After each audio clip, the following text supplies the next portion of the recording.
This is a tomb relief from ancient Egypt. There's a couple of things that are going on here which are very interesting. This is actually from the tomb of Rekhmire, who was a sort of governor in ancient Egypt, and it dates to the 15th century BC, so 1400s BC, and B is pretty apt here. And that's because the two figures are interacting with beehives, and they're stacked horizontally on top of each other. And they don't look like modern beehives, but beehives back in antiquity were originally horizontal things. They've stacked one on top of the other, or could be.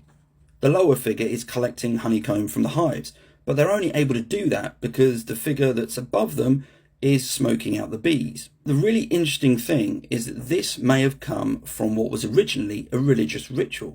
The ancient Egyptians saw bees as divine, they saw them as sacred, and as such they would make offerings to them, and one of the offerings would be a bowl of incense that had been burned, and of course that would have the effect similar to smoking. It would mollify them, and that mollifying of the bees was therefore interpreted by the Egyptians as acceptance. They'd be more docile, they'd seem happier.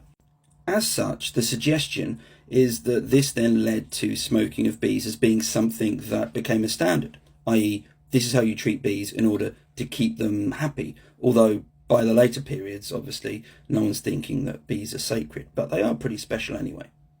As ever, if you like this kind of stuff, you want to leave a comment or ask a question, please do, and why not click follow.